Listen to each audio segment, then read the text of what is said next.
পল তোমাকে হসপিটালে নিয়ে যাবে। কথাটা বলেই সন্ধ্যা তারার ভিতরে চলে গেল নিহিতা। নিদ্রাকে কিছু বলার সুযোগ দিল না সে। নিদ্রা নিহিতার এমন অস্বাভাবিক আচরণের মানে বুঝতে পারল না। হৃদিতাকে অপারেশন থিয়েটারে নিয়ে যাওয়ার প্রায় ঘন্টা চারেক সময় পেরিয়ে গেছে। অপারেশন থিয়েটারের সামনে ঠায় দাঁড়িয়ে আছেন চৌধুরী নিবাসের সবাই। শালিনী চৌধুরী হৃদিতার এই অবস্থা সহ্য করতে পারেননি। হৃদিতাকে হসপিটালে নিয়ে আসার পর তিনি অজ্ঞান হয়ে যান। তাকে একটা কেবিনে স্যালাইন দেওয়া হয়েছে। আপাতত কড়া ডোজের ঘুমের ওষুধে ঘুমিয়ে আছেন তিনি। জ্ঞান ফেরার পর অনেক পাগলামি শুরু করে দিয়েছিলেন তিনি। তাই ডাক্তার ঘুমের ইঞ্জেকশন পুশ করে দিয়েছে। নিশানের সাদা শার্ট পুরো রক্তে লাল হয়ে আছে। তার চোখ দুটো রক্তবর্ণ হয়ে আছে। বাড়ির সকলে স্তব্ধ হয়ে দাঁড়িয়ে আছে। নিদ্রার সাথে যা ঘটেছে তারপর এই ঘটনাটা সবার কাছে দুঃস্বপ্নের মতো লাগছে। অপারেশন থিয়েটারের বাতি অফ হয়ে গেল। দুজন ডাক্তার বেরিয়ে এলেন। জানালেন দিদি তার অবস্থা আশঙ্কাজনক। 24 ঘন্টা না পেরোলে কিছুই বলা যাচ্ছে না। ওর মাথার পেছন দিয়ে সবচেয়ে বেশি আঘাত পেয়েছে। ডাক্তার চলে গেছেন। রিদিতাকে আইসিইউতে শিফট করা হয়েছে। নিবিড় বাড়িতে রাবেয়াকে কল করে জানিয়ে দিল। আরাব চৌধুরীকে হসপিটালে নিয়ে আসা হয়নি। হয়তো অনেক টেনশনে আছেন তিনি। তবে রিদিতার পুরো শারীরিক কন্ডিশনের কথা বলেনি নিবিড়। নিদ্রা অনুভূতিহীনভাবে ফ্লোরের দিকে তাকিয়ে আছে। একের পর এক ঝটকা নিতে পারছে না সে। রাদীপ চৌধুরী লিয়াকে দিয়ে নিদ্রাকে বাড়িতে পাঠিয়ে দিলেন। বাকিদের বাড়িতে পাঠাতে চাইলেও কেউ রাজি হলো না। রাদীপ চৌধুরীও খুব একটা জোর করলেন না। শামীম চৌধুরী অনেক ভেঙে পড়েছেন। একেবারে নীরব হয়ে গেছেন তিনি।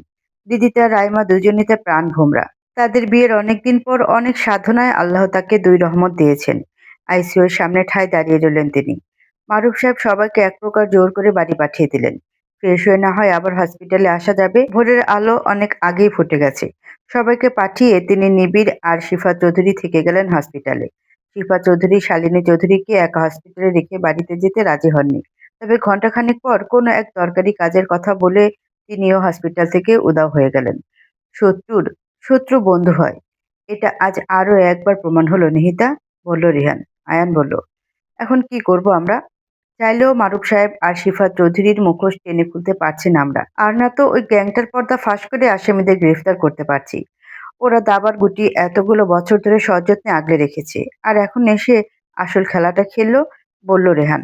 রিয়ান আর আয়ান দুজনকেই ভীষণ চিন্তিত দেখাচ্ছে। তারা নিহিতার দিকে তাকালো। নিহিতার চোখ মুখ ফুলে আছে কান্না করার ফলে। অপ্রত্যাশিত কিছু জানতে পেরেছে তারা, যার জন্য সবকিছুই স্যাক্রিফাইস করতেও রাজি নিহিতা। তাদের দিকে তাকালো নিহিতা। বড় করে একটা নিঃশ্বাস নিল সে। তারপর বলে উঠল, ওদের কথাটাই মেনে নিব আমরা। কাউকে এক্সপোজ করব না। এটাই শেষ সুযোগ নয়। ভবিষ্যতে এদের একটা ব্যবস্থা করব আমরা। শিফা চৌধুরী আর মারুফ সাহেব গভীর জলের মাছ জানতাম, বাট এতটা গভীর জলের মাছ জানতাম না। আয়ান জিজ্ঞেস করলো, কি করতে চাইছো এখন? যাই করো ভেবেচিন্তে করবে নিহিতা। একটু এদিক সেদিক হলেই সব শেষ।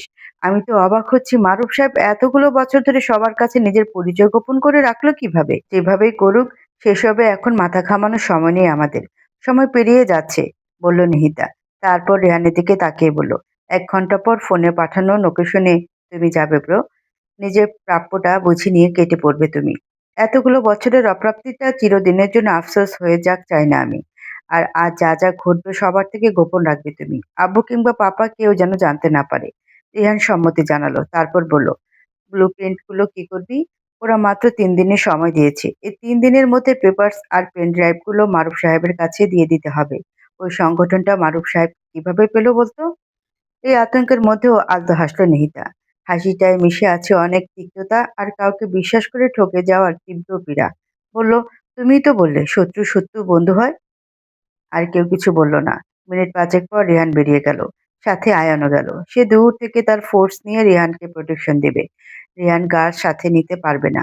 তবে যাওয়ার আগে নিহিতাকে শক্ত করে জড়িয়ে ধরল রিহান। নিহিতা বুঝতে পারলো রিহান তাকে নিয়ে ভয় পাচ্ছে। নিহিতা ভাইয়ের পিঠে আলতে হাত রাখলো। আশ্বাস দিল রেহানকে, সে সব ম্যানেজ করতে পারবে। ওরা চলে যেতেই ওয়াশরুমে ঢুকে তাড়াতাড়ি করে ফ্রেশ হয়ে নিল নিহিতা। উদ্দেশ্য হসপিটালে যাওয়া। দিদি তার বর্তমান অবস্থা সম্পর্কে সব জানে সে। পল আধা ঘন্টা পর পর তাকে সব ইনফরমেশন দিয়েছে। তবে রিদিতাকে নিজ চোখে না দেখলে শান্তি পাচ্ছে না যে। ডাক্তার জেমসকেও সেফটির জন্য নিহান সাহেবের সাথে নিরাপদ জায়গায় সরিয়ে দিয়েছে রিহান। যদিও বর্তমানে বিডিতে আছেন তারা, তবুও ডাক্তার জেমসকে এখন এখানে নিয়ে আসতে পারবে না নিহিতা। না হলে রিদিতার ট্রিটমেন্টে একটু সাহায্য করতে পারতেন তিনি। মুহূর্তে রিদিতার এমন অবস্থা কিভাবে হলো সেটাই বুঝতে পারল না নিহিতা। যেন চোখের পলকেই সব শেষ। রাইমাকে কাল রাতের কথা এ নিয়ে 4-5 বার জিজ্ঞেস করেছে নিশান। বারবারই একই উত্তর দিচ্ছে সে। নিদ্রা ফোন রেখে এসেছিল। হৃদিতা সেটা আনতে গিয়েছিল। নিহিতা আর হৃদিতাকে রেখে তারা সামনের দিকে অগ্রসর হয়ে গিয়েছিল। কিছুক্ষণ পরে হৃদিতা আর নিহিতা দুজনের চিৎকার শুনে সেখানে যায়। তারা গিয়ে দেখেছে হৃদিতা নিচে পড়ে আছে আর নিহিতা আতঙ্কিত চোখে নিচের দিকে তাকিয়ে আছে। এই কথাগুলো বারবার তাকে জিজ্ঞেস করছে নিশান। যদিও রাইমা খুব একটা কথা বলার পরিস্থিতিতে নেই, তবু সে বারবার তাকে জিজ্ঞেস করেছে। এবার গাড়ির সিটে মাথা এলিয়ে দিল রাইমা। হসপিটালে পৌঁছাতে হয়তো আর মিনিট ৫ সময় লাগবে। এই গাড়িতে শুধু রাইমা আর ইনায়া আছে। ইনায়া একটা ব্যাগে শিফা চৌধুরী আর শালিনী চৌধুরীর পোশাক নিয়ে এসেছে। কিছু খাবারও নিয়ে নিয়েছে তারা সাথে করে। শামীম চৌধুরী আর রাফি চৌধুরী অনেক আগে হসপিটালে চলে গেছেন। আইসিইউর ভিতরে হৃদিতার হাত মুষ্টিবদ্ধ করে ধরে একটা চেয়ারে বসে আছেন শালিনী চৌধুরী। তার চুল উস্কো খুস্কো, চোখের নিচে ইতিমধ্যে কালি জমা হয়ে গেছে। অনেক বলার পর ডাক্তারের কাছ থেকে পারমিশন নিয়ে তারপর তাকে ভিতরে রেখে এসেছে নিবিড়। আপাতত শিফা চৌধুরী আর নিবিড় ডাক্তারের সাথে কথা বলতে গিয়েছেন।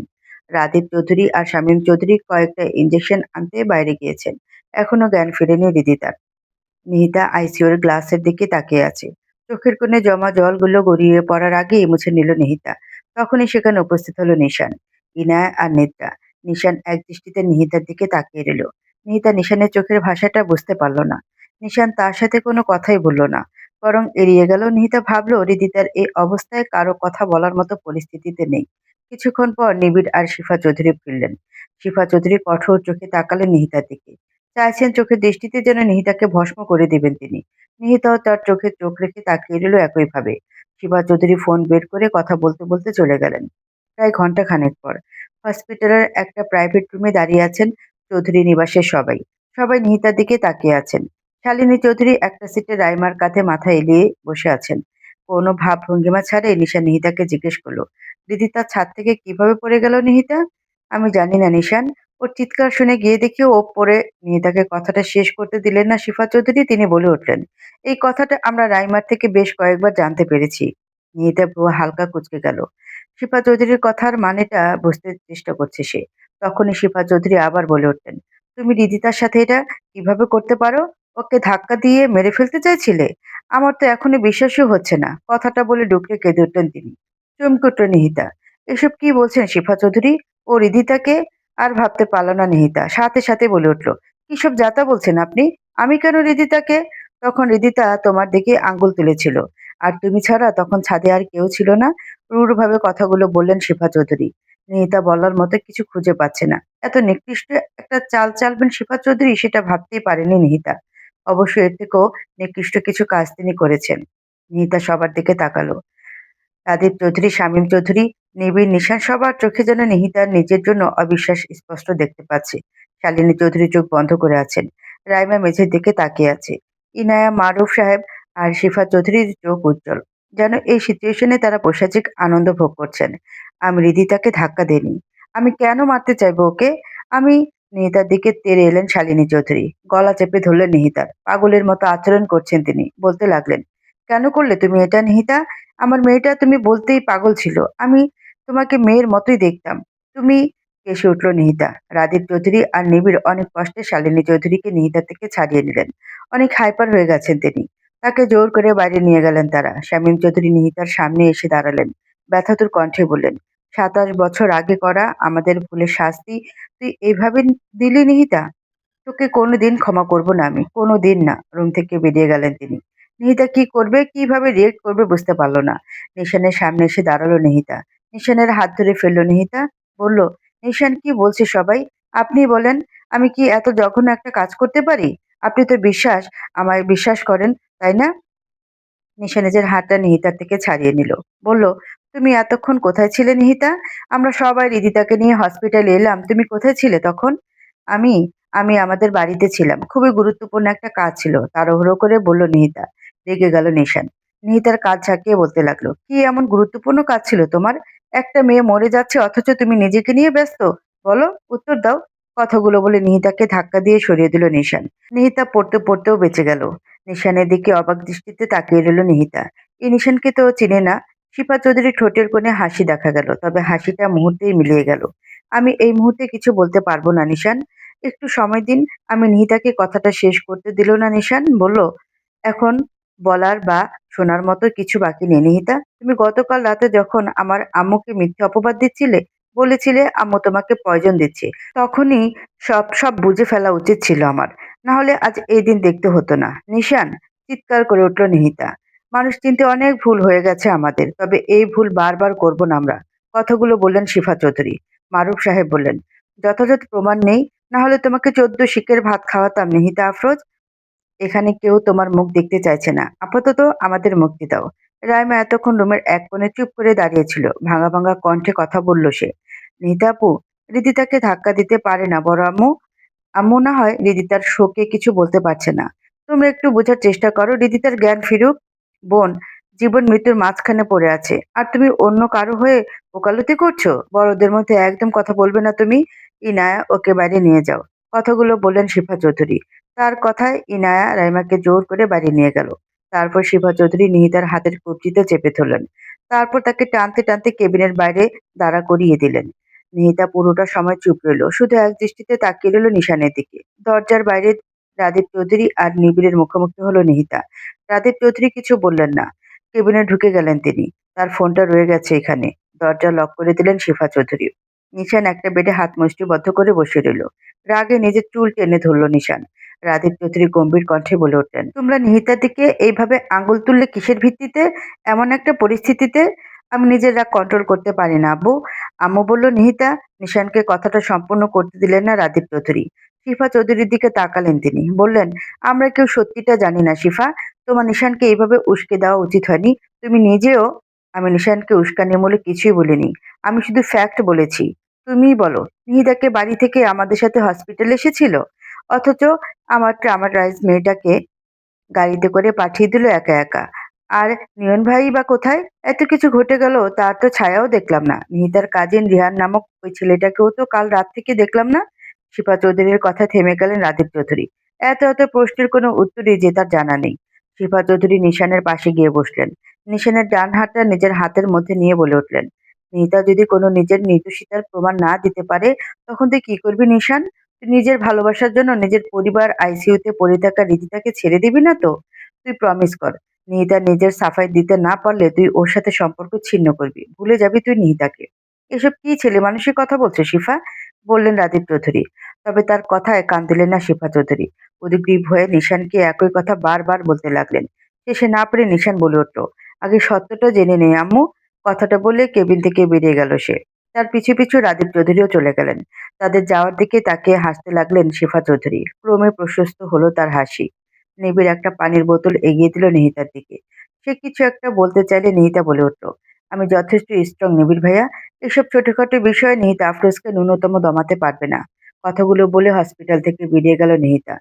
নিবিড় পানির বোতল হাতে তার যাওয়ার দিকে একদৃষ্টিতে তাকিয়ে রইল। নিহিতা যেতে যেতে তাচ্ছিল্য ভরা হাসি দিল, বিড়বিড় করে বলল, আমাকে প্রপোজ করার 4-5 দিনও হয়নি নিশান, অথচ আপনি সারা জীবন একসাথে থাকার প্রতিশ্রুতি দিয়েছিলেন, বলেছিলেন আগলে রাখবেন। আপনি আমাকে সম্মানটুকুও করতে জানেন না নিশান। খুব সহজে পেয়ে গিয়েছেন দেখেই মূল্যহীন ভাবছেন। আমি না চাইলে আপনি বা আপনারা আজ এত কিছু বলার সাহস দেখাতেন না। আমি আপনাকে কোনো এক্সপ্লেনেশন দেব না। শুধু আপনার বিশ্বাসটা পরিমাপ করে নিলাম। তারপর নিজের গাড়িতে উঠে বসল নিহিতা। গাড়ি ড্রাইভ করতে করতে বলল, মিসেস শিফা চৌধুরী, আপনি কি ভেবেছিলেন আমি আপনার ছেলের ভালোবাসায় উন্মাদ হয়ে যাব? তাহলে ভুল ভাবছেন। নিহিতা আফরোজ ঠিক কতটা ভয়ঙ্কর হতে পারে তার ধারণাই নেই আপনার। বাঁকা হাসলো নিহিতা। তখন নিহিতার ফোনে রিহান একটা মেসেজ পাঠালো। তাতে লেখা, অল ডান। তারপর আরো একটা মেসেজ আসলো, মারুফ সাহেব আর শিফা চৌধুরীর উপর কল কবজা নাড়ানো এই কালপ্রিটকে জাহান্নামের দরজায় নিয়ে এসেছি। রিহানের মেসেজ দেখে বাঁকা হাসলো নিহিতা। তখন কল আসলো নিহিতার ফোনে। রিসিভ করে নিহিতা বলে উঠল, আয়ান ভাইয়া কতটুকু জানে? রেহান বলল, যতটুকু জানা দরকার। আইনের মানুষ তো, আমাদের বাঁকা পথ তার ভালো লাগবে না। শব্দ করে হাসলো নিহিতা। সেই হাসিটা ধীরে ধীরে মিলিয়ে গেল।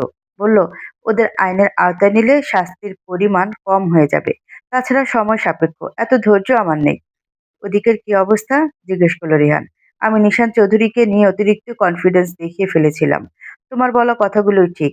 তবে কি জানো তো, ভালো লাগাটা ভালোবাসায় রূপান্তর হওয়ার আগেই জেগে উঠেছি আমি, বলল নিহিতা। রেহান বলল, কিছু কিছু ক্ষেত্রে ভালো লাগাটুকু ভালোবাসাতে সীমাবদ্ধ থাকা উচিত। সঠিক সময়ে আবেগ নিয়ন্ত্রণ করতে না পারলে তো ধ্বংস নিশ্চিত হবেই। তবে আমি সিরিয়াস ছিলাম ব্রো। যাই হোক, কিন্তু রিদি তাদের আমি সত্যিই ভালোবাসতাম ব্রো। ছোট বোনের নজরেই দেখেছি সবসময়। কিভাবে কি ঘটে গেল বুঝতেই পারলাম না, বলল নিহিতা। তার কণ্ঠে স্পষ্ট বিষাদ। এখন এই টপিক নিয়ে ইনভেস্টিগেট করার সময় নেই নিহিতা, রাতে ফিরে আসি, কথা হবে, বলল রিহান। রিহান যাওয়ার সময় আয়ানকে সাথে নিয়ে গেলেও গার্ডস নিয়ে যেতে ভুলে যায়নি। তার পরিকল্পনা অনুযায়ী সে আর আয়ান নিজেদের প্রাপ্তির পর চলে আসলেন। এই গেমটা পরিচালনাকারী গেম উইন করে দিয়েছে। নিহিতা আর রেহান এক মনে কফি খাচ্ছে, যেন এই মুহূর্তে কফি খাওয়ার থেকে গুরুত্বপূর্ণ আর কিছুই নাই। আয়ান প্রায় আধা ঘন্টা যাবৎ ভাই বোনের এই নাটক দেখছে। সে ভালো করেই জানে তার প্রশ্ন এড়িয়ে যেতেই এতক্ষণ ধরে এই দুজন কফি খাওয়ার নাটক করছে। কফি তো অনেক আগেই ঠান্ডা হয়ে গেছে। আয়ান এবার দুজনের হাত থেকে কফির কাপ কেড়ে নিল। তারপর কঠোর কণ্ঠে জিজ্ঞেস করলো, ওরা দুজন কোথায় নিহিতা? নিহিতা শান্ত কণ্ঠে উত্তর দিল, কাদের কথা জিজ্ঞেস করছো? আমি তো হসপিটালে ছিলাম। তুমি আর ব্রো গেলে ওই লোকেশনে। এখন আমাকে কেন জিজ্ঞেস করছো? নিহিতার এমন খাপছাড়া কথা শুনে দাঁত কিরমির করে উঠল আয়নের। রিজান ভাই বোন দুটো এমন ঘাটতারে কিভাবে হলো? সোজা প্রশ্নের সোজা উত্তর দিলে হয়তো এদের পেটের ভাত হজম হয় না। কিন্তু কি আর করার, বোর ভাই বোন একটু সহ্য তো করতেই হবে, না হলে তার কপালে শনি দশা ঘুর ঘুর করবে। রিয়ান, তোমরা ভালো করেই জানো আমি কার কথা বলছি। রিয়ান আর আমি শর্ত মোতাবেক চলে আসার পর কিছু গার্ডস এসে ওই দুই ব্যক্তিকে তুলে নিয়ে গেছে। তাদের সাথে যারা যারা ছিল সবাই উধাও। আর এই কাজটা তোমরা ছাড়া আর কেই বা করবে, বলল আয়ন। রেহান উত্তর দিল, কোনো প্রমাণ আছে তোমার কাছে? আইনের লোক হয়ে এটা জানো না প্রমাণ ছাড়া কাউকে দোষারোপ করতে নেই? আর আমি যদি প্রমাণ এনে দিই তাহলে? রাগী কণ্ঠে বলল আয়ন। প্রমাণ এনে দিলেও আমাদের কিছু করার নেই। কিছু হিসাব নিকাশ বাকি আছে আমাদের, বলল রিহান। আয়ন বলল, আমি ওদের গ্রেফতার করে আইনের আওতায় আইনকে কথা সম্পূর্ণ করতে দিল না। নিহিতা বলল, তাহলে এই 27 বছর তোমার আইন কোথায় ছিল আয়ন ভাই? তো কিছু কেন ঘটলো? আমি কেন মাহারা হলাম? থাকতেও যাক, আমার আব্বু আজও মৃত মানুষের মতো বেঁচে আছে। ওরা নিজেদের গ্যাংয়ের মাধ্যমে ড্রাগস দিয়ে হাজারো জীবন নষ্ট করেছে। কবর থেকে কঙ্কাল তুলে এনে চড়া দামে বিক্রি করছে। তখন তো কেউ কিছু করলো না। কথাগুলো বলতে বলতে উত্তেজিত হয়ে গেল নিহিতা। রিহান তার কাঁধে হাত রাখলো। নিজেকে শান্ত করে নিল নিহিতা। তারপর আবার বলে উঠল, তুমি আমাদের অনেক হেল্প করেছো আয়ন ভাই, কিন্তু এই মুহূর্তে কাউকেই তোমার হাতে তুলে দেওয়া সম্ভব না। তবে কথা দিচ্ছি, একদিন ঠিকই সবাইকে তোমার হাতে তুলে দিব। ওরা আসল চাল চালছে না আয়ান ভাই, এতে সবার উপরেও কেউ কলকাঠি নাড়ছে। কথাগুলো বলে নিহিতা চলে গেল। আয়ান নিহিতা যাওয়ার দিকে তাকিয়ে রইল এক দৃষ্টিতে। নিহিতার কথা ঠিক কতটা হাহাকার মিশে আছে সেটা বুঝতে পারছে আয়ান। তারপর রেহানের দিকে তাকিয়ে বলল, শিফা চৌধুরী আর মারুফ চৌধুরীর কি করবে? ভেবেছো কিছু? আপাতত এদের নিয়ে মাথা ঘামাবো না তেমন একটা। বাট ওই আলফা থেকে কেউ মারুফ সাহেবের সাথে যোগাযোগ করেছে। ব্লু প্রিন্ট মারুফ সাহেবের হাতে তুলে দিতে বলছে। ইতিমধ্যে একদিন পার হয়ে গেছে। রিহানকে কথাগুলো বলার সময় যথেষ্ট চিন্তিত দেখালো। আয়নের কপালও ভাঁজ পড়ল। আয়ন খুব বেশি একটা জানে না নিহিতা রিসার্চ সম্পর্কে, কিন্তু যতটুকুই জানুক সেটা তার মধ্যেই সীমাবদ্ধ থাকবে। এই বিষয়টাকে সে তার পার্সোনাল লাইফে সীমাবদ্ধ রাখবে, প্রফেশনাল লাইফের সাথে জড়াবে না। নিহিতা রুমে এসে ফ্রান্সিস, ফিওনা আর আর্থারকে গ্রুপ কল করলো। মিতা সবাইকে জানালো কাল সব জানিয়ে দিয়েছিল। ফ্রান্সিস জিজ্ঞেস করলো, এবার কি করা উচিত আমাদের? বুঝতে পারছি না। প্রফেসর কোমায়, রবার্ট আর ক্যাথরিনকেও ওরা মেরে দিয়েছে। আমাদেরকেও চোখে চোখে রাখছে ওরা। কতটা আতঙ্কের মধ্যে আছি আমরা। তবে নিহিতার রিস্কটা একটু বেশি। রিসার্চ এখন নিহিতারই লিড করছে। আমরা তো এখন অনেকটা অ্যাসিস্ট্যান্টের মতো, সেটাও না, দূর থেকে সব পর্যবেক্ষণ করছি, বলল আর্থার। ফিওনা বলল, তার চেয়েও বড় কথা, ইনফরমেশন লিক করেছে কে? যেই করে থাকুক সে অবশ্যই আমাদের গ্রুপের মধ্য থেকে একজন। নিহিতা সবার কথা শুনে গেল চুপচাপ। সে, ফিওনা, আর্থার, ফ্রান্সিস কাউকে সন্দেহ করতে পারছে না। কি করবে না করবে কিছুই ভাবতে পারছে না নিহিতা। আর্থার বলল, আমাদের একটা সিদ্ধান্তে আসা জরুরি। আমরা কারো জীবন নিয়ে খেলতে পারি না। যাই হয়ে যাক না কেন, যত ভয়ঙ্কর পরিস্থিতি আসুক না কেন, ওরা যদি আমাদের রবার্ট আর ক্যাথরিন থেকেও ভয়ঙ্কর মৃত্যু দেয়, তবুও তুই ব্লুপ্রিন্ট দিস না নিহিতা। দরকার পড়লে ব্লুপ্রিন্টের কোনো অস্তিত্বই রাখবি না। এসব কিছুর শুরু যখন আমরা করেছি, শেষটাও আমাদের হাতে হবে। এখন যাই, ঘটে যাক, মেনে নেব আমি, বলল নিহিতা। ফ্রান্সিস আমতা আমতা করে বলল, তোদের বলা ঠিক হবে কিনা জানি না। আমি জানি আমি শতভাগ ভুল, তবুও বলছি। রবার্টকে কেন জানি সন্দেহ হচ্ছিল আমার। অদ্ভুত একটা আচরণ করতো। একবার আমি ওর ফোন হাতে নিয়ে নিয়েছিলাম বলে অদ্ভুত রিয়েক্ট করলো। তাছাড়া, ধমকি উঠল ফিওন, তোর লজিক আর চিন্তাভাবনা নিজের মোটা মাথার সীমাবদ্ধ রাখ। আমাদের মধ্যে গুজব ছড়াবি না। নিহিতা বলল, রবার্ট কেমন মানুষ ছিল আমরা সবাই জানি ফ্রান্সিস। তাছাড়া আলফার সদস্যরা ওকে মেরে দিয়েছে। এখনো চোখ বন্ধ করলে ভিডিওতে দেখা সব ভেসে ওঠে চোখের সামনে। এতটা ভয়ঙ্কর। থেমে গেল নিহিতা। সবাই চুপ হয়ে গেল। আর তারা হঠাৎ করে বলে উঠল, তোরা কেউ রবার্টের গার্লফ্রেন্ডকে চিনিস? নিহিতা, ফ্রান্সিস আর ফিওনা একসাথে বলে উঠল, রবার্টের গার্লফ্রেন্ড ছিল? ভ্যাবাচাকা খেয়ে গেল আর্থার। বলল, আমিও ঠিক জানি না, বাট ছিল মেবি। রবার্ট তো মুসলমান হতেও চেয়েছিল। নিহিতা বলল, রবার্ট এতদিন ধরে নিখোঁজ। আমরা ওর মৃত্যুর খবর পাবলিশ করিনি। গার্লফ্রেন্ড থাকলে তো এতদিনে আমাদের সাথে যোগাযোগ করার কথা। নিহিতার কথা সম্মতি জানালো সবাই। আরে কিছুক্ষণ কথা বলে কল কেটে দিল নিহিতা। ল্যাপটপ বন্ধ করে উঠে দাঁড়ালো নিহিতা। ফোন হাতে নিয়ে হোয়াটসঅ্যাপে নিশানের চ্যাট লিস্ট চেক করলো। নিশান না তো একটা কল করেছে আর না তো মেসেজ করেছে। একটা তাচ্ছিল্য ভরা হাসি দিল নিহিতা। বলল, তাহলে সব শেষ হয়ে গেল নিশান। এত কিছুর পরও আমি আশা করেছিলাম আপনি আমাকে কল করবেন। আমার উপর একটু বিশ্বাস আর ভরসা রাখবেন। নিজের পরিবারকে সাপোর্ট করবেন ভালো কথা। তাই বলে আমাকে খুনিও উপাধি দিয়ে দিবেন? হুম? ফোন রেখে দিল নিহিতা। চোখ বন্ধ করে লম্বা একটা নিঃশ্বাস নিল নিহিতা। বলল, আমার শুধু একটাই চাওয়া, রিদিতা সুস্থ হয়ে যাক। আমি আপনাদের সবাইকে আপন করে নিতে চেয়েছি নিশান। আপনাকে ভালোবাসতে চেয়েছি। কিন্তু আপনি আমার ভালোবাসা পাওয়ার যোগ্য না। কথাটা বলে নিজের অনামিকা আঙ্গুল থেকে নিশানের দেওয়া আংটিটা খুলে ফেলল। তারপর আংটিটা চোখের সামনে এনে বলল, আপনি একদিন আফসোস করবেন নিশান। প্রচন্ড আফসোস করবেন। ঠিক সেই দিনই আমি এই আংটিটা আপনাকে ফিরিয়ে দেব। নিহিতা আংটিটা একটা বক্সে রেখে দিল।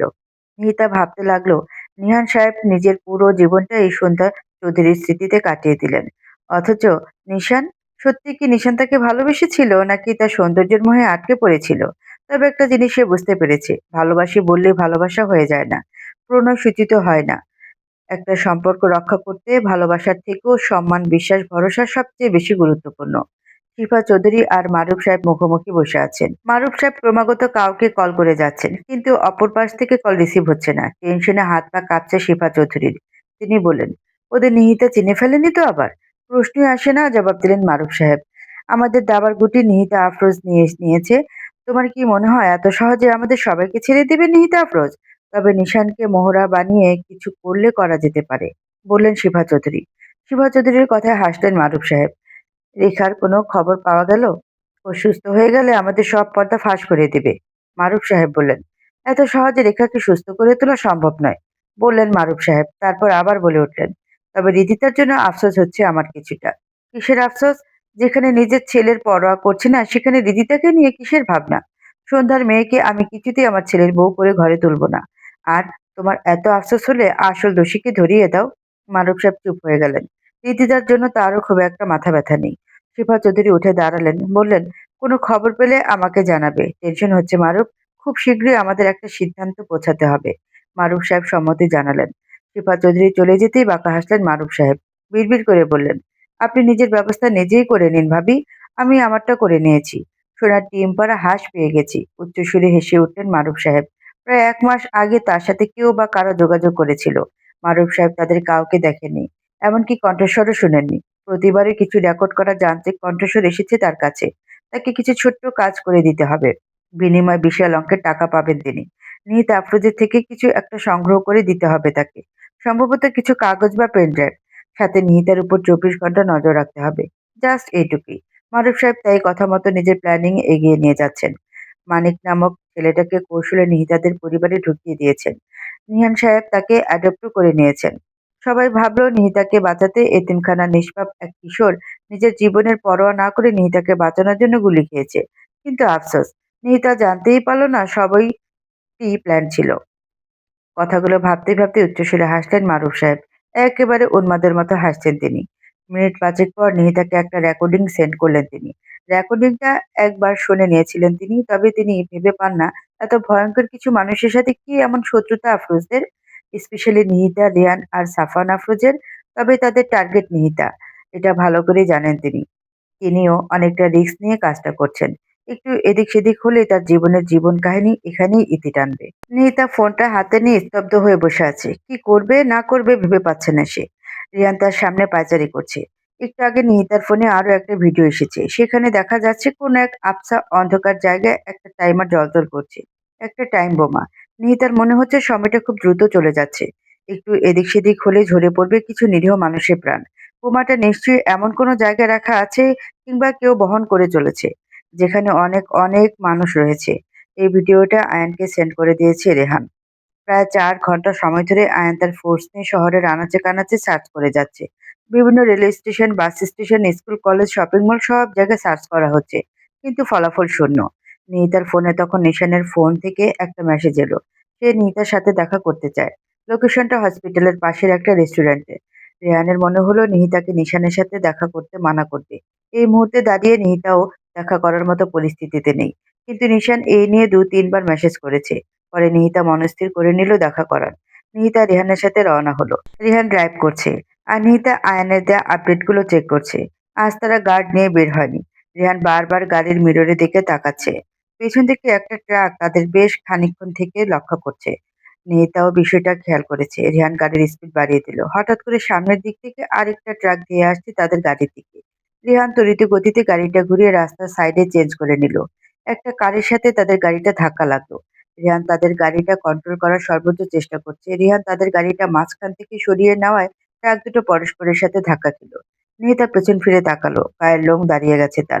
রিহান বারবার নিহিতাকে গাড়ি থেকে লাফ দেওয়ার কথা বলছে। নিহিতা তার কথা শুনছেই না। সে ভাইকে মৃত্যুর মুখে রেখে নিজের কথা ভাবতে পারবে না। গাড়িটার অনেক আগে ব্রেক ফেল করেছে। অনেক চেষ্টার পরও সফল হতে পারল না রিহান। চোখ বন্ধ করে নিহিতার হাতটা নিজের এক হাতে চেপে ধরল রিহান।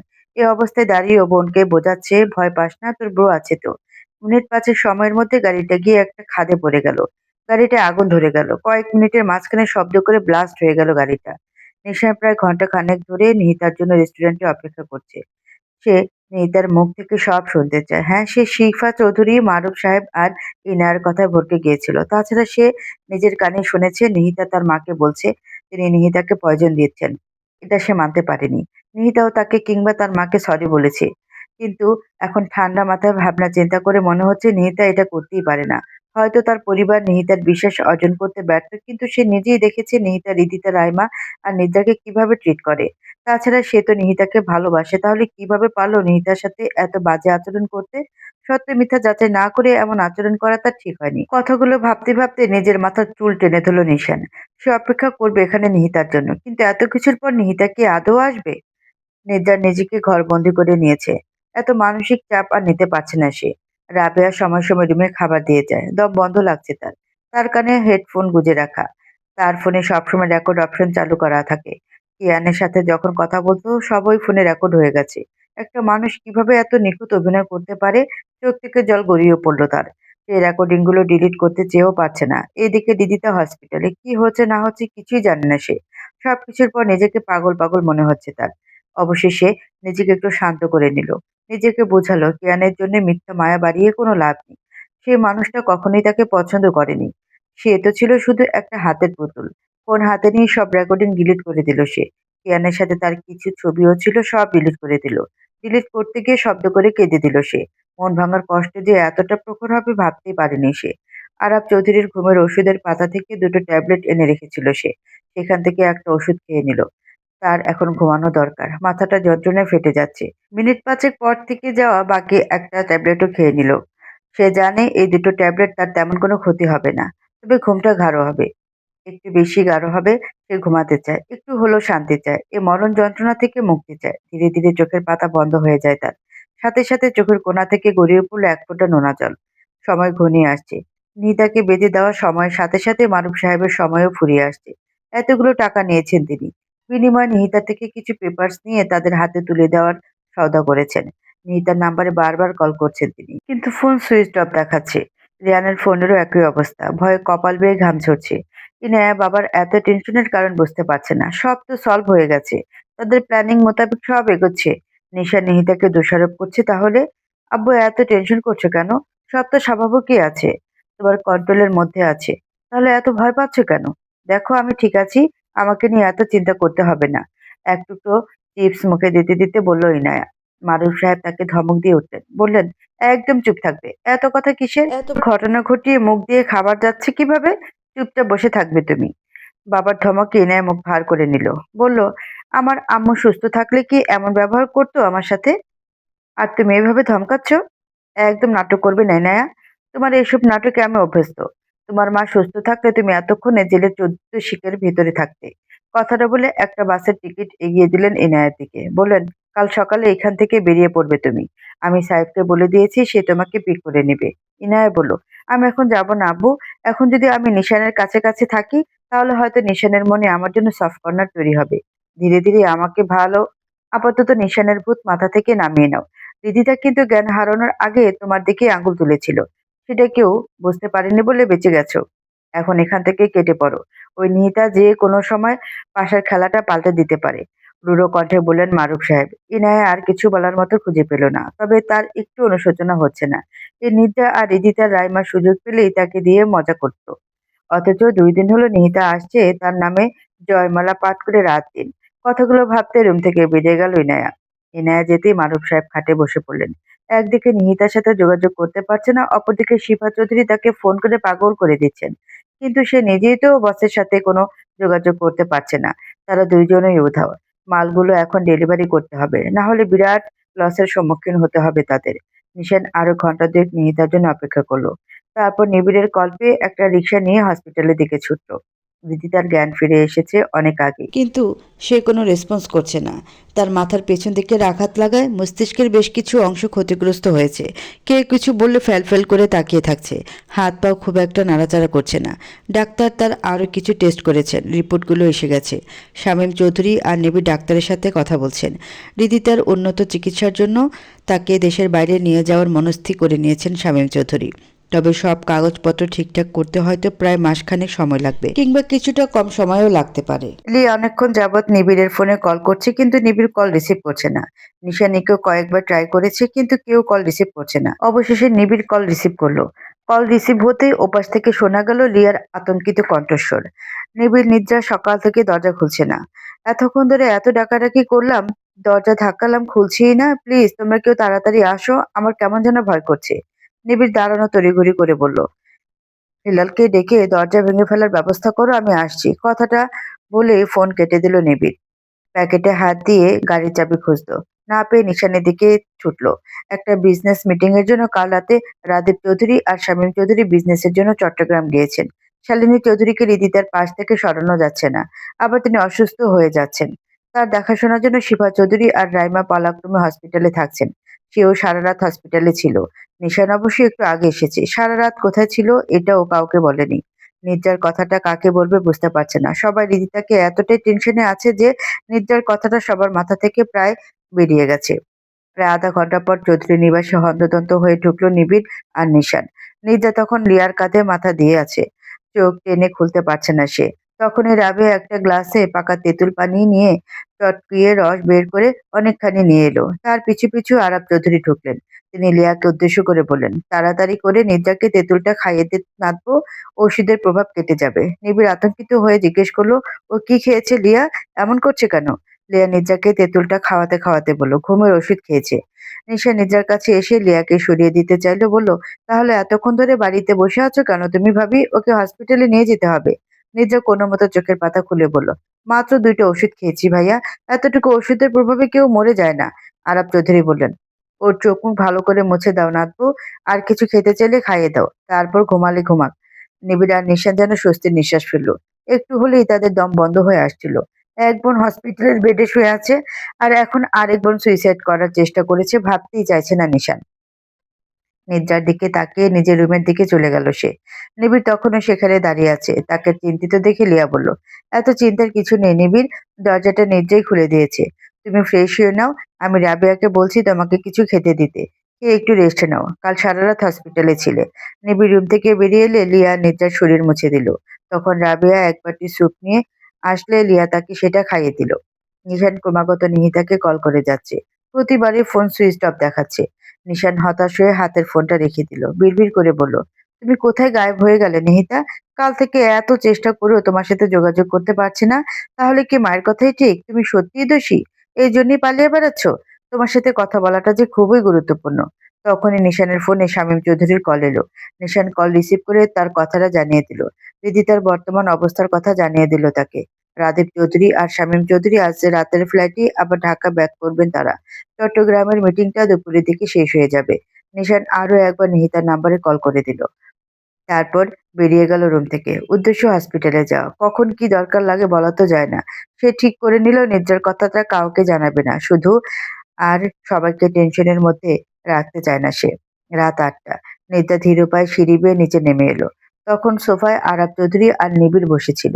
রিদিতার কথা টুকটাক আলোচনা করছে তারা। নিদ্রা তাদের দেখে চুপচাপ এসে সোফায় বসে পড়ল। তারপর মাথা হেলান দিয়ে চোখ বন্ধ করে নিল। তাকে কেমন যেন খাপছাড়া দেখাচ্ছে। চোখের নিচে ইতিমধ্যেই কালি জমে গিয়েছে। নিবিড় গম্ভীর সুরে বলে উঠল, এটা কি ধরনের ছেলে মানুষই আচরণ নিদ্রা? তুই ওই কিয়ানের জন্য ঘুমের ওষুধ খেয়ে নিলি? আমাদের কি তোর মানুষ বলে মনে হয় না? ভাইয়ের গম্ভীর সুর শুনে কেঁপে উঠল নিদ্রা। নিবিড়ের রাগ সম্পর্কে সবারই কম বেশি ধারণা আছে। সে মিনমিন করে বলল, আমি কিয়ানের জন্য কেন ওষুধ খেতে যাব ভাইয়া? কেউ ধোকা দিয়েছে বলে যে আমাকে মরে যেতে হবে এমনটা তো না, তাই না?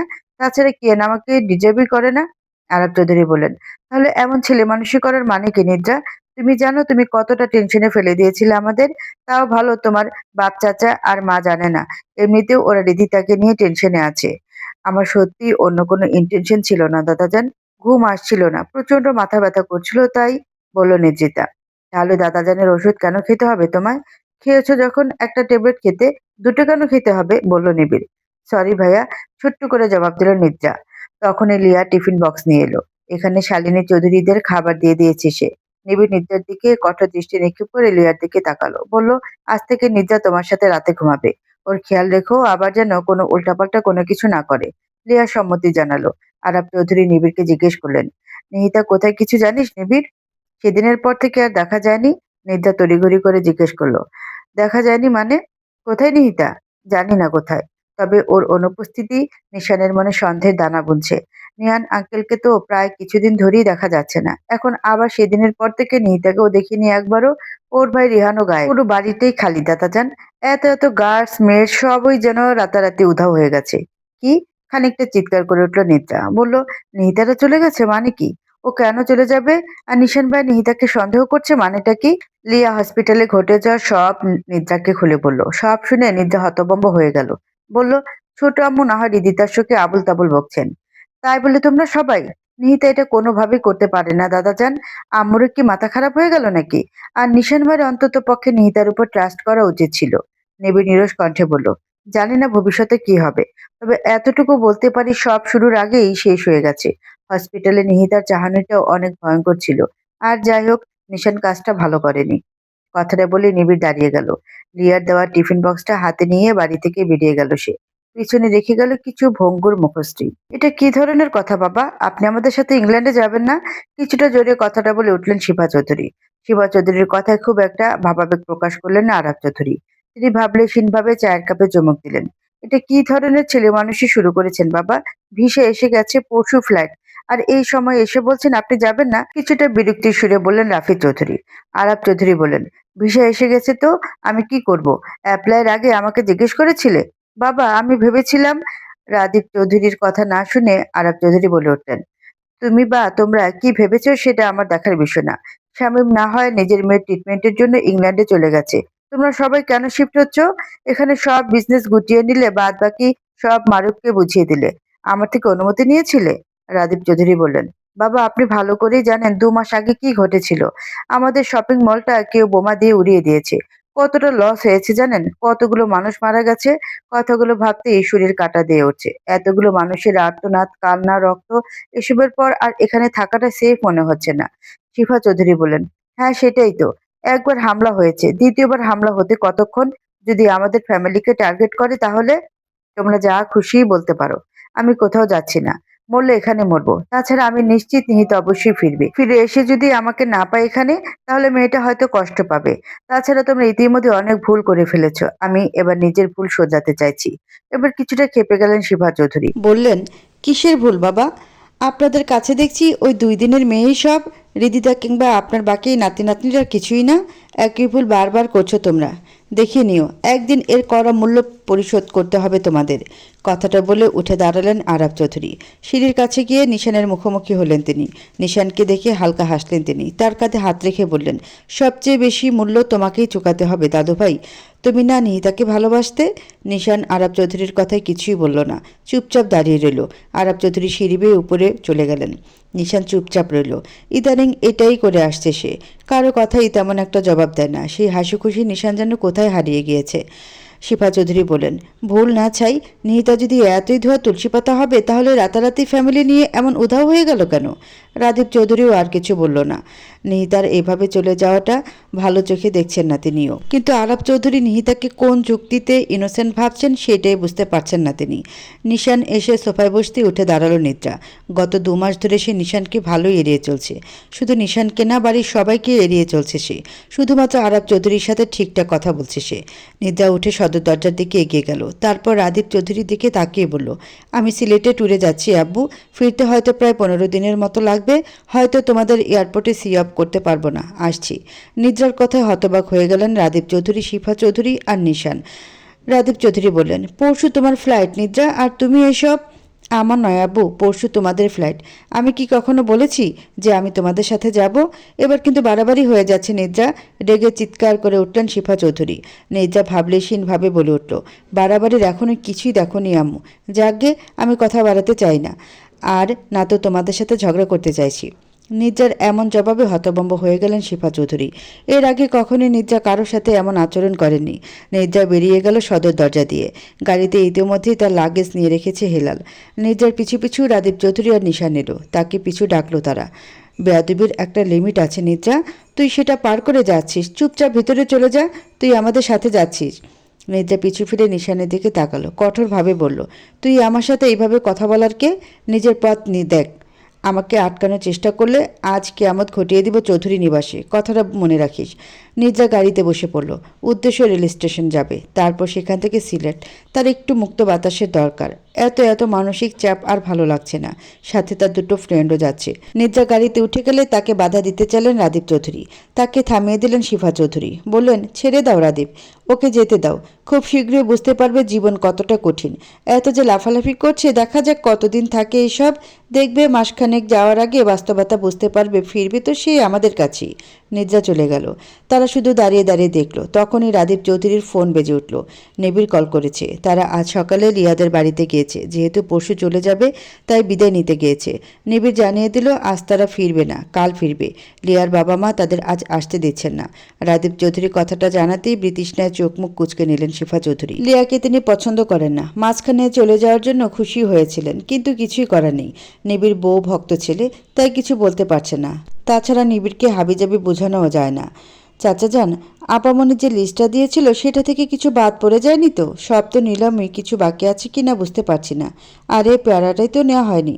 মানে হাত থেকে বাজারের ব্যাগটা নামিয়ে মাটিতে রাখলো। চাচা যান, আপনি একটা রিক্সা ডেকে অপেক্ষা করুন, আমি পেয়ারা নিয়ে আসছি। কথাটা বলে মানিক পেয়ারা কিনতে চলে গেল। আর নিহান সাহেব রিক্সা ডাকতে ব্যস্ত হয়ে পড়লেন। একটা রিক্সা ডেকে নিহান সাহেব বাজারের ব্যাগগুলো তুলে মানিকের জন্য অপেক্ষা করতে লাগলেন। মিনিট 20 পর পেয়ারা হাতে মানিক ফিরে এলো। দুজনে রিক্সায় উঠলে রিক্সা চলতে শুরু করলো। মিনিট 15 পর একটা পুরনো রং উঠে যাওয়া বাড়ির সামনে এসে তাদের রিক্সাটা থামলো। মানিক বাজারের ব্যাগগুলো নামিয়ে রাখলে নিহান সাহেব পাঞ্জাবির প্যাকেট থেকে 50 টাকার নোট বাড়িয়ে দিলেন রিক্সাওয়ালার দিকে। চাচা, 60 টাকা দুইটা, 50 টাকা তো কম হয়ে যায়। সাথে সাথেই তেতে উঠল মানিক। বলল, কিসে 60 টাকা? আমরা তো প্রতিদিনই 50 টাকা দিয়ে আসি। আমরা নতুন দেখে ঠকাতে চাইছেন? নিয়ান সাহেব বললেন, আহা মানিক, 10 টাকায় কি যায় আসে বলতো? কথাটা বলে তিনি রিক্সাওয়ালার দিকে আরও 10 টাকার একটা নোট বাড়িয়ে দিলেন। মানিক গজগজ করতে করতে নিহানের দিকে তাকালো। তার মতে এই মুহূর্তে বিশাল বড় লস হয়ে গেছে। নিহান সাহেব আর মানিক বাজারের ব্যাগ ড্রয়িং রুমের একপাশে রেখে বেতের সোফায় বসলেন।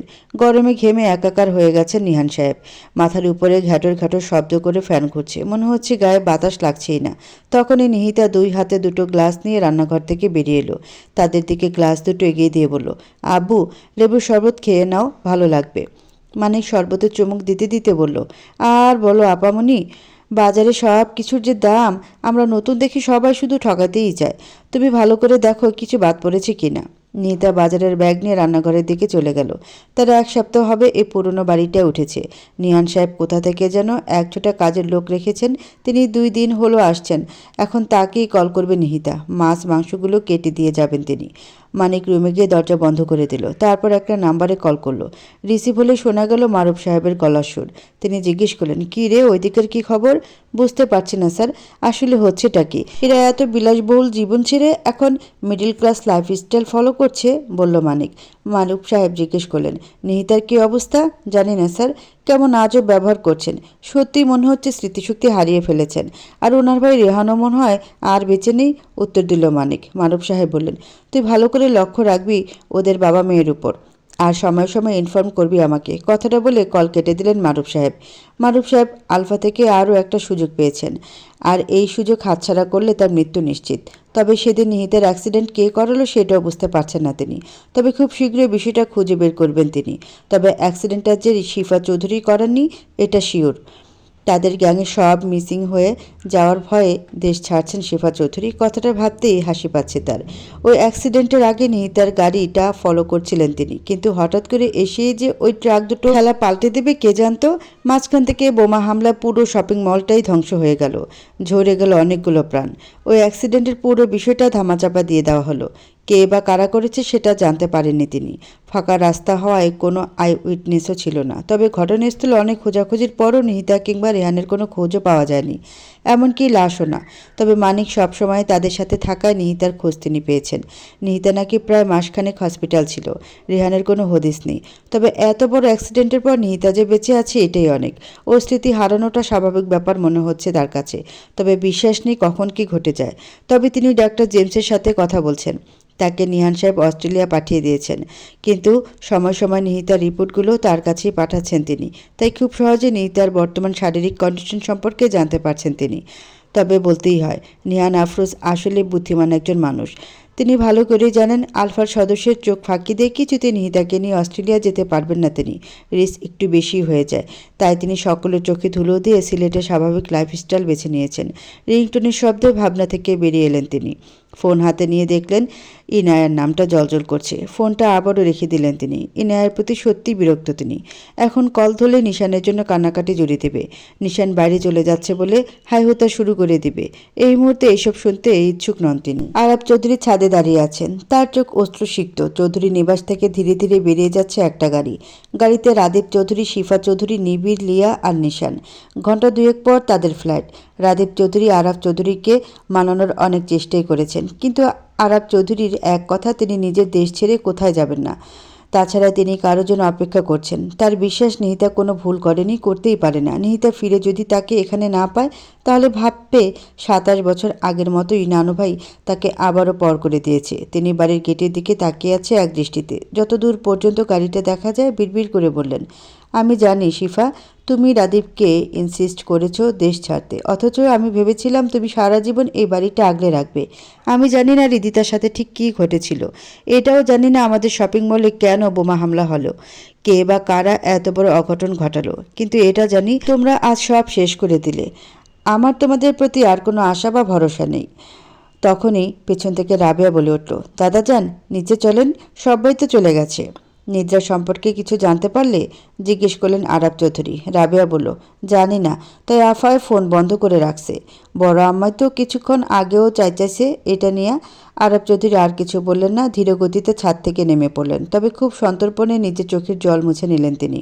নিশান এক দৃষ্টিতে গাড়ির মিররের দিকে তাকিয়ে আছে। তার মনে হচ্ছে সে দূরে চলে যাচ্ছে, তার প্রিয় মানুষগুলো হারিয়ে যাচ্ছে। নিহিতাকে কি সে সারা জীবনের মতো হারিয়ে ফেলল? কথাটা ভাবতেই কেঁপে উঠল সে। কিন্তু কোথায় নিহিতা? কেন তাকে না বলে হারিয়ে গেল? নেভি ড্রাইভ করতে করতে নিশানের হাতের উপর হাত রাখলো। হাতটা ভরসার। নিশান নিজেকে সামলে নিল। নিহিতাকে সে কেমন ভালোবাসে, তার ফ্যামিলিকে ভালোবাসে।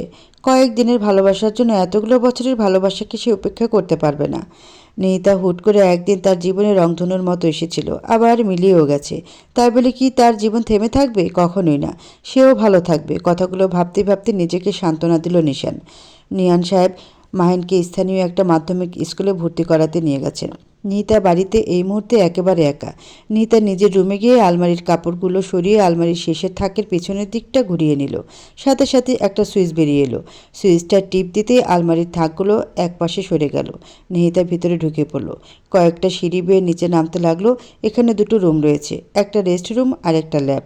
তাদের এই বাড়িটা দূর থেকে দেখলে মনে হবে হয়তো গত ২০ বছরে বাড়িটায় কোনো কাজ করানো হয়নি, অথচ ভিতরের এই রুম দুটো অত্যাধুনিক।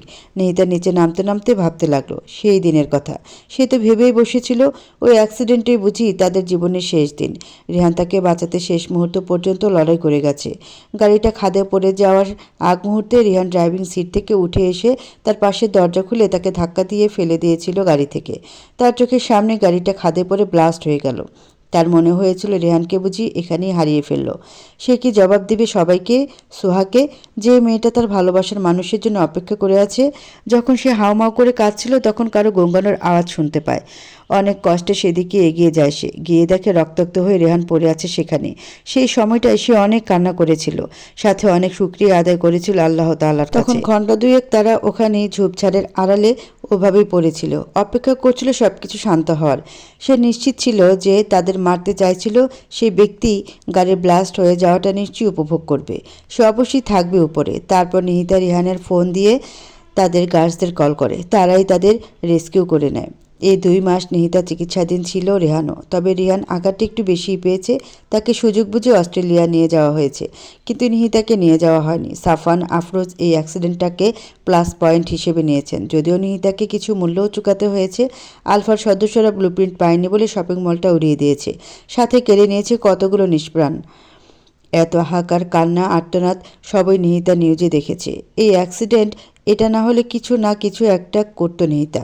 সাফওয়ান আফরোজ নিহিতার জন্য পুরো একটা প্ল্যানিং করে রেখেছে। আগে নিহিতা আর এখনকার নিহিতার মধ্যে আকাশ পাতাল পার্থক্য।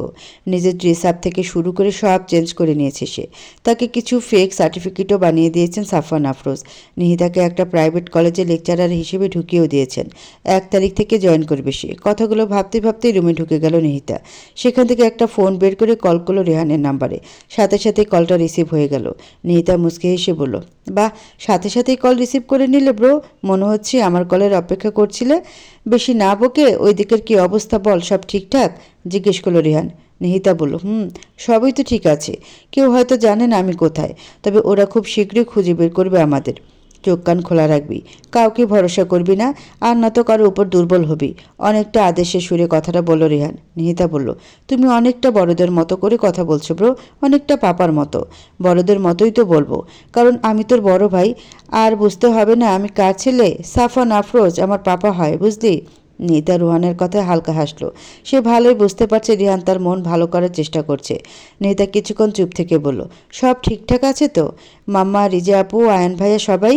রিহান একটা দীর্ঘশ্বাস ফেলল, বলল, সবই ঠিকঠাক, শুধু মম আমাদের সাথে কথা বলে না। তোর অ্যাক্সিডেন্টের কথা কোনোভাবে জেনে গিয়েছে। তাছাড়া তুইও তো এখন কল দিয়ে কথা বলতে পারবি না। বলে দিয়েছে যেদিন তার মেয়েকে তার কাছে ফিরিয়ে দিতে পারবো সেই দিনই নাকি তাকে মম বলে ডাকতে।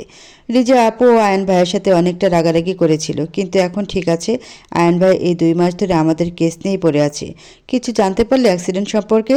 জিজ্ঞেস করল নিহিতা। রিহান বলল, কিছুই জানা হয়নি। যে প্ল্যান করুক না কেন অনেক সূক্ষ্মভাবে করেছে। তবে আর যাই হোক, আলফার কেউ অ্যাক্সিডেন্টটা করেনি, এটা শিওর আমি। তাছাড়া মারুফ সাহেব আলফার হয়েই কাজ করছেন, বলল নিহিতা। রেহান বলল, তোর অ্যাক্সিডেন্ট মানেই ওদের সবার বিরাট লস। তাছাড়া শিফা চৌধুরীও এমনটা করার সাহস পাবেন না, কারণ তাদের বস গায়েব হয়ে যাওয়ায় তিনি নিজেই ভয় পেয়ে লেজ গুটিয়ে দেশ ছেড়ে পালিয়ে যাচ্ছেন। চৌধুরী নিবাসের কথা উঠতে নিশানের কথা মনে পড়ে গেল তার। তবে নিজেকে সামলে নিল। নিজের মন খারাপ ভাবটা রিহানের সামনে প্রকাশ করলো না। রিহানকে জিজ্ঞেস করলো, কাজটা কে করতে পারে বলো তো? আমাদের আর কোনো সিক্রেট এনিমি নাই তো? রিয়ান কথাটার কোনো উত্তর দিল না। আসলে কে কাজটা করেছে সেটা এই 2 মাসেও জানতে পারেনি তারা। রিয়ানের নিশ্চুপতা দেখে নিহিতা জিজ্ঞেস করলো, রেখা চৌধুরীর অবস্থা কেমন? পাপা তাকে কানাডায় আবিরের কাছে পাঠানোর ব্যবস্থা করেছেন। একটু সুস্থ হতেই আবির আবির বলে পাগল হয়ে গেছেন, বলল রিয়ান। নিহিতা বলল, আবির ওনার বড় ছেলে ব্রো। নিশ্চয়ই সাইফ আর ইনায়ার মতো তাকে ভীষণ ভালোবাসেন তিনি। আবির ভাইয়ের ছোটবেলায় তো তিনি সুস্থই ছিলেন, তাই হয়তো। নিহিতার কথা সম্মতি জানালো রিহান। কিছুক্ষণ নীরব থেকে নিহিতা জিজ্ঞেস করলো, আর সে কেমন আছে ব্রো? নিহিতার প্রশ্নে রিহান শব্দহীন হাসলো। সে জানতো নিহিতা এই প্রশ্ন করবে। নিহিতার প্রশ্নে মিশে আছে অনেক কাতরতা। রিহান স্বাভাবিকভাবেই বলল, ট্রিটমেন্ট চলছে। কথাটার উত্তরে কিছুই বলল না নিহিতা, চুপ রইল। নিহিতার নীরবতায় রিহান আবার বলে উঠল, চাচুকে বিষয়টা না জানানোটা কি ঠিক হচ্ছে নিহিতা? এমনকি আমি, তুই আর পাপা ছাড়া এই বিষয়ে কেউ কিছু জানে না। তোমার কি মনে হয় আব্বু সব জানলে নর্মাল থাকবে? তাই সব কিছু স্বাভাবিক হওয়ার অপেক্ষা করো। সঠিক সময়ে দেয়ালও কথা বলবে ব্রো, সব হিসেব চুকাবো ব্রো। শেষের কথাগুলো কঠিনভাবে বলল নিহিতা। রিহান চুপ রইল, তারপর বলল, এখন রাখছি। কোনো দরকার ছাড়া কল করবি না, চাচ্চুর সাথেও কিছু নিয়ে আলোচনা করবি না, কোনো কথাই বলবি না, আমাকে নিয়েও না, আড়ালেও বলবি না। নিজের ছায়াকেও বিশ্বাস নেই নিহিতা। নিহিতা সম্মতি জানালো, বলল, তার চাক্ষুষ প্রমাণ তো ডাক্তার জেমস। নিহিতার কথা চুপ রইল রেহান। কিছুক্ষণ পর কল কেটে দিল। নিহিতা ফোন রেখে চোখ বন্ধ করে নিল। আজ তার নিশানকে খুব মনে পড়ছে। বিড়বিড় করে বলল, আমার কাছে দ্বিতীয়বার বলতে কিছু নেই নিশান। আর যারা প্রমিস রক্ষা করতে পারে না তাদের জায়গা এই নিহিতা আফরোজের জীবনে কোনোদিন হবে না। কথাগুলো বলে নিহিতা বড় একটা নিঃশ্বাস নিল। বিড়বিড় করে বলল, আপনার ক্ষণিকের ভালোবাসা আমি সারা জীবনের বিরহ কিনতে পারবো না নিশান। আজ থেকে আপনার চ্যাপ্টার এই নিহিতা আফরোজের জীবনে একেবারেই ক্লোজ হয়ে গেল। নিহান সাহেব মানিককে স্কুলে অ্যাডমিট করে স্কুল থেকে বেরিয়ে এলেন। একটা রিক্সা ডেকে উঠে পড়লেন তারা। হাসি খুশি মানিক টুকটাক কথা বলছে নিহান সাহেবের সাথে। হঠাৎ করেই তাদের রিক্সাটা পেছন থেকে কোনো একটা গাড়ি ধাক্কা দিল। মানিক রিক্সার একটা হাতল ধরে থাকলো। নিহান সাহেব স্বাভাবিকভাবেই বসেছিলেন। এই জন্য হঠাৎ রিক্সা ধাক্কা লাগায় মুখ থুবড়ে রিক্সা থেকে পড়ে গেলেন তিনি। রিক্সাওয়ালা রিক্সা থামিয়ে দিল। মুহূর্তে ভিড় জমে গেল। ধাক্কা দেওয়া গাড়িটা পালিয়ে গেল। সবাই হইচই করছে, কিন্তু কেউ নিহান সাহেবের সাহায্যে এগিয়ে আসছেন না। মানিকের সাহায্যে উঠে দাঁড়ালেন তিনি। তার হাত পা অনেকটা ছিলে গেছে, মাথা থেকে রক্ত ঝরছে। তখনই সাদা শার্ট পরা এক যুবক এগিয়ে এলো। ভিড় জমিয়ে রাখা মানুষদের থমকে সরিয়ে দিল। নিহান সাহেবকে জড়িয়ে ধরল সে এক হাত দিয়ে। একটা সিএনজি ডেকে তাতে উঠে পড়ল সে নিহান সাহেবকে নিয়ে। মানিকও তাড়াহুড়ো করে সিএনজিতে উঠে পড়ল। নিহিতা ক্রমাগত পায়চারি করছে আর নিহান সাহেবের নাম্বারে ক্রমাগত কল করিয়ে যাচ্ছে, কিন্তু কোনো রেসপন্স পাচ্ছে না। টেনশনে হাত পা কাঁপছে তার। ঠিক তখনই বাড়ির কলিং বেল বেজে উঠল। নিহিতা তাড়াতাড়ি গিয়ে দরজা খুলে দেখল নিহান সাহেবের হাতের কোণের দিকে আর মাথার ব্যান্ডেজ করা এক অপরিচিত ছেলে আর মানিক তাকে ধরে দাঁড়িয়ে আছে। নিহিতা তড়িঘড়ি করে সামনে থেকে সরে গেল। নিহান সাহেবকে ড্রয়িং রুমে বসাতে চাইলে ছেলেটি বলে উঠল, আঙ্কেলকে তার রুমে নিয়ে গেলে ভালো হতো এই অবস্থায়। কথাগুলো বলে ছেলেটা আর মানিক মিলে তাকে বেডরুমের দিকে নিয়ে গেল। নিহিতা গিয়ে তার বালিশ ঠিক করে দিতে দিতে বলল, এটা কি করে হলো আব্বু? তোমার হাতে পায়ে মাথায় ব্যান্ডেজ। তার কণ্ঠস্বর অনেকটা উদ্বিগ্ন শোনালো। তারপর মানিকের দিকে তাকে জিজ্ঞেস করলো, কিভাবে কি হলো? আর তুই কোথায় গিয়েছিলিস? খেয়াল রাখিস নে আব্বুর। মানে কিছু বলতে নিবে তখন ছেলেটা বলে উঠল, তেমন চিন্তার কিছু নেই, আঙ্কেল এখন ঠিক আছেন। এটা আসলে ছোটোখাটো একটা অ্যাক্সিডেন্ট। রিক্সা থেকে পড়ে গিয়ে হাত পা আর মাথার কিছু অংশ ছিলে গেছে। কথাটা শুনে নিহিতা যেন একটা স্বস্তির নিঃশ্বাস ফেলল। তারপর ছেলেটার দিকে তাকিয়ে বলল, আপনাকে তো ঠিক চিনতে পারলাম না। ছেলেটা হালকা হাসলো। নিহিতার দিকে একটা হাত বাড়িয়ে দিয়ে বলল, হ্যালো, আমি মাহিন সারফারাজ। একটা সফটওয়্যার কোম্পানিতে জব করছি। আঙ্কেলের অ্যাক্সিডেন্টের সময় আমি সেখানেই ছিলাম। নিহিতা একটা কৃতজ্ঞতার হাসি দিল, কিন্তু হাত মিলালো না। বলল, আপনাকে কি বলে যে ধন্যবাদ দিব? আব্বুর এই অবস্থা দেখে আমি ভয় পেয়ে গিয়েছিলাম। নিহান সাহেব বলে উঠলেন, ভয় পাওয়ার কিছু নেই, আমি অনেক স্ট্রং বুঝলি। আর ওকে ড্রয়িং রুমে নিয়ে বসা, চা নাস্তা কিছু দে। মাহিন সাহেব সাথে সাথেই মানা করে দিল। বলল, না না আঙ্কেল, আমাকে এখন যেতে হবে, একটু তাড়া আছে। অন্য একদিন না হয় চা নাস্তা খাওয়া যাবে। কথাটা বলে মাহিন চলে যেতে উদ্যত হলো।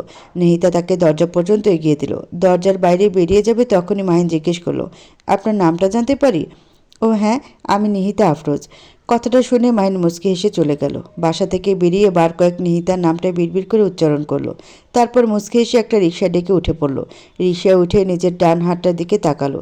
নিহিতা তার সাথে হ্যান্ডশেক করেনি। তারপর মিটমিটি হেসে চারপাশে তাকাতে লাগলো। নিহিতা নিহান সাহেবের জন্য স্যুপ করে নিয়ে এসেছে। অল্প অল্প করে খাইয়ে দিচ্ছে তাকে। খাওয়াতে খাওয়াতে বলল, একটু দেখে শুনে চলাফেরা করবে আব্বু, আজ যদি কিছু একটা হয়ে যেত। হ্যাঁ, এত টেনশন করছিস কেন? কিছু হয়নি তো, তবে সব কিছুর একটা প্লাস পয়েন্ট আছে বুঝলি। আজ অ্যাক্সিডেন্ট না হলে কিন্তু মাহিনের সাথে পরিচয়ই হতো না। ছেলেটা কিন্তু চমৎকার। নিহিতা কিছু বলল না। খাওয়া শেষ হলে সুপের বাটিটা নিয়ে চলে গেল। যাওয়ার আগে মানিকের রুমের দিকে উকিয়ে দিয়ে তাকে দেখে গেল। নিহিতা যাওয়ার দিকে তাকিয়ে একটা হতাশার নিঃশ্বাস ফেলে নিহান সাহেব বিড়বিড় করে বললেন, তুই অনেকটা বদলে গেছিস নিহিতা। এই নিহিতা আর 2 মাস আগে নিহিতার মধ্যে অনেক পার্থক্য। আমি তো তোকে সন্ধ্যা স্মৃতির সাথে পরিচয় করাতে, নিজের শিকড় চেনাতে নিয়ে এসেছিলাম, কিন্তু এমন পরিণতি হবে জানলে? দেখতে দেখতে 1 সপ্তাহ কেটে গেল। নিহিতা 2 দিন হলো কলেজে জয়েন করেছে। তাকে সপ্তাহে 3 দিন ক্লাস নিতে হবে। নিহান সাহেব এখন অনেকটা সুস্থ। ছিলে যাওয়া অংশগুলো অনেকটা শুকিয়ে আসছে। নিহিতা আজ কলেজ গিয়েছিল। ক্লাস করে ফিরতে ফিরতে প্রায় 1:30 বেজে গেছে। তাছাড়া রাস্তা জ্যামও অনেক বেশি ছিল। বাসে এসে কলিং বেল বাজালো। মিনিট ৫ পর মানিক এসে দরজা খুলে দিল। নিহিতা ভিতরে ঢুকতে ঢুকতে বলল, দরজা খুলতে এতক্ষণ লাগে? গরমে জান বের হয়ে যাচ্ছে। আর তুই এই সময় বাসায় কেন? স্কুল থেকে এত তাড়াতাড়ি চলে এলি? কথাটা বলে নিহিতা হাতের ব্যাগটা ড্রয়িং রুমে রেখে রান্নাঘরের দিকে ছুটল। ফ্রিজ থেকে একটা পানির বোতল খুলে খেতে শুরু করে দিল। তারপর আবার মানিকের দিকে তাকিয়ে বলল, কি হলো, কথা বলছিস না কেন? মানিক আমতা আমতা করে বলল, আজ ভালো লাগছিল না, তাই। পড়াশোনা নিয়ে আমি কোনো টালবাহানা শুনতে চাই না মানিক। এরপর থেকে যেন এমনটা না হয় আর। এমন সময় নিহান সাহেবের হাসির শব্দ শুনতে পেল নিহিতা। ভ্রু কুঁচকে গেল তার। খানিকটা কৌতূহল হলো। পানির বোতল হাতে নিয়ে ছুটল নিহান সাহেবের রুমের দিকে। দরজার কাছে গিয়ে দেখল নিহান সাহেব মাহিনের সাথে খোশ গল্পে মগ্ন। নিহান সাহেবের হাসির দিকে তাকিয়ে রইল নিহিতা। নিহান সাহেবকে সে খুব কমই এভাবে মুখ খুলে হাসতে দেখেছেন। নিহিতা দরজায় হেলান দিয়ে দাঁড়িয়ে রইল। তখনই নিহিতার দিকে চোখ পড়ল নিহান সাহেবের। তাকে দেখে বলে উঠলেন, আরে নিহিতা, তুই এভাবে দাঁড়িয়ে আছিস কেন? কখন ফিরলি? ফেরার বেশিক্ষণ হয়নি আব্বু, তোমরা গল্প করো, আমি ফ্রেশ হয়ে আসছি। কথাটা বলে চলে গেল সে। তারপর ড্রয়িং রুম থেকে নিজের ব্যাগটা নিতে নিতে দেখলো মানিক শরবত বানিয়ে রুমের দিকে নিয়ে যাচ্ছে। নিহিতা তাকে জিজ্ঞেস করলো, কখন এসেছেন মিস্টার মাহিন? ২০-২৫ মিনিট হবে আপুমনি, বলল মানিক। কথাটা শুনে নিহিতা নিজের রুমের দিকে চলে গেল। নিদ্রা আজ একা একা ঘুরতে বেরিয়েছে। ঘুরতে এসে কিছুটা হলেও মন হালকা লাগছে তার। টুকটাক শপিংও করার আছে তার। বাড়ি থেকে রাগ করে আসায় খুব একটা জামা কাপড়ও নিয়ে আসা হয়নি। যদিও টাকার সমস্যা হবে না। দাদা যান তার অ্যাকাউন্টে যথেষ্ট টাকা ট্রান্সফার করে দিয়েছেন। শিফা চৌধুরী হয়তো ভেবেছিলেন টাকার জন্য হলেও নিদ্রা তাদের সাথে যোগাযোগ করবে, তাই তো তার সব কার্ড বন্ধ করে দিয়েছেন। নিদ্রা ভেবে পায় না নিশান কেন এমন ডিসিশন নিল। শিফা চৌধুরী না হয় ভয় পেয়ে গেছেন। বোমা হামলার পর থেকে সেফটি ইস্যু নিয়ে সমস্যা হচ্ছে, তাই বলে কি দেশ ছেড়ে চলে যেতে হবে? সে এবার সত্যি চিন্তিত। সে চায় সব আগের মতো ঠিক হয়ে যাক। নিহিতা ফিরে আসুক, সব ভুল বোঝাবুঝি মিটিয়ে নিক, আবার আগের মতো একটা হ্যাপি ফ্যামিলি হোক তাদের। একটা রেস্টুরেন্টে ঢুকলো নিদ্রা। উদ্দেশ্য কিছু খেয়ে তারপর শপিং করতে যাবে। নিহিতা গোসল করে রুম থেকে বেরিয়ে এলো। আজ সে পরেছে সাদা রঙের একটা সুতি 3 পিস। নিহান সাহেব এখনও মাহিনের সাথে কথা বলায় ব্যস্ত। নিহিতা এসে দরজা নক করলো। বলল, আব্বু, দুপুরের খাওয়ার সময় পেরিয়ে যাচ্ছে, আর তুমি এখনও গল্প করছো? তোমার খাবার কি এখানে নিয়ে আসবো নাকি টেবিলে বসে খাবে? তারপর মাহিনের দিকে তাকিয়ে বলল, আপনিও আসুন প্লিজ, আমাদের সাথে লাঞ্চ করে নেবেন। না না, তার কোনো দরকার নেই। আমি, বলল মাহিন। নিহিতা বলল, আমি তো আপনাকে জিজ্ঞেস করিনি খেতে ডেকেছি। সেই দিনও আপনি কিছু না খেয়ে চলে গেছেন। এটা কিন্তু একদম ঠিক না মাহিন। আমাদের বাসায় কিছু ডাল ভাত খেয়ে নাও। তারপর নিহিতার দিকে তাকিয়ে বললেন, আমার খাবার এখানেই পাঠিয়ে দে, হাঁটতে খানিকটা চাপ লেগে যায় হাঁটুতে। কথাটা শুনে নিহিতা চলে টেবিলের খাবার দিয়ে নিহান সাহেবের খাবার তার রুমে নিয়ে গেল। ততক্ষণে মানিক আর মাহিন টেবিলে বসে তার জন্য অপেক্ষা করছে। নিহিতা মাহিনের প্লেটে মাংস তুলে দিতে দিতে বলল, আজ খাবারের খুব একটা ভালো ব্যবস্থা নেই, আপনাকে এগুলো দিয়েই খেতে হবে। মাহিন হেসে এসে জবাব দিল, আমি একা মানুষ, বাসায় তো এক তরকারি দিয়েই চালিয়ে নেই, আমার কোনো সমস্যা হওয়ার তো কথা নয়। আজকে ব্রয়লার মুরগি মাংস ভুনা, পাতলা ডাল আর ডিম ভুনা করে রেখে গেছে বুয়া। নিহিতা প্লেটে ভাত নিতে নিতে মনে মনে বলল, মধ্যবিত্তদের মতো আচরণ করা অনেক কঠিন হয়ে যাচ্ছে আমার জন্য, কিন্তু নিজেকে মানিয়ে নিতে হবে। মধ্যবিত্তদের মতো চলাফেরা করে যদি বড়লোকি ভাবসাব দেখাই, তাহলে মানুষ পাগল ভাববে। এটাও ভাবতে পারে আমরা অবৈধভাবে টাকা ইনকাম করছি। মাহিনের কথা ধ্যান ভাঙল নিহিতার। মাহিন মানিকের সাথে কথা বলছে। মানিক অল্প খেয়ে উঠে যাচ্ছে। মাহিন সেটা নিয়েই তার সাথে কথা বলছে। মানিক নিজের প্লেট নিয়ে রান্নাঘরের দিকে চলে গেল। প্লেট ধুয়ে রেখে দিয়ে নিজের রুমের দিকে চলে গেল। সে দোটানায় ভুগছে। মারুফ সাহেবের মাহিনের কথা বলবে নাকি বলবে না সেটাই ভাবছে সে। মানিক চলে যেতেই আবার খাবার টেবিল পিনপত নীরবতা নেমে এলো। মানিক হালকা কাশলো, তারপর জিজ্ঞেস করলো, আপনাদের বাসায় আর কেউ নেই? I mean family member? আপাতত আমি, আব্বু আর মানিক, এই 3জন নিয়েই আমাদের পরিবার, আর কেউ নেই। আপাতত? হ্যাঁ আপাতত। কোনো সমস্যা? নিহিতার এমন কাট কথায় ভ্যাবাচাকা খেয়ে গেল। বলল, আমাদের পরিবারেও শুধু আমি আর আম্মা আছি। আম্মা গ্রামে থাকে আর আমি এখানে। নিহিতা ছোট্ট করে বলল, ও ভালো। মানিক কী নিয়ে নিহিতার সাথে কথা বলবে খুঁজে পেল না, কিন্তু কথা না বলেও থাকতে পারছে না সে। খাওয়ার ফাঁকে ফাঁকে বারবার তার চোখে নিহিতার দিকেই তাকাচ্ছে। তার বারবার মনে হচ্ছে তার পাশে কোনো হুড়পুড়ি বসে আছে, যে তার সাথে কথা বলতে ইচ্ছুক নয়। কিন্তু তারই বা কী দোষ? গত 1 সপ্তাহ ধরে তার রাতের ঘুম হারাম হয়ে গেছে। জীবনে প্রথম মনে হচ্ছে এইভাবে কারো মোহে আটকে পড়েছে সে। তবে তাকে অনেক কাঠখড় পোড়াতে হবে, এটা নিশ্চিত। তার ভাবনার মাঝে নিহিতা তাকে জিজ্ঞেস করলো, আপনি না জব করেন, তাহলে এই সময় আমাদের বাসায় কি করছেন? আসলে আঙ্কেলকে দেখতে ইচ্ছে করছিল, তিনি কেমন আছেন সেটা জানতে এসেছি।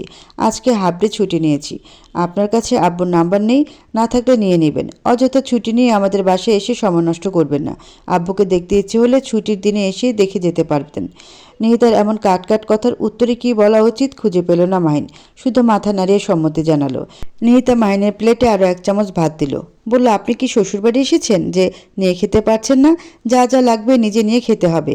নিহিতার কথা শুনে মাহিন তড়িঘড়ি করে বাটি থেকে একটা ডিম নিজের প্লেটে নিয়ে নিল। খেতে খেতে বলল, আপনার রান্না তো অসাধারণ, দারুণ হয়েছে। নিহিতা খেতে খেতে বলল, সকালে খালা রান্নাবান্না করে দিয়ে যান, আমি তাকে বলে দেব।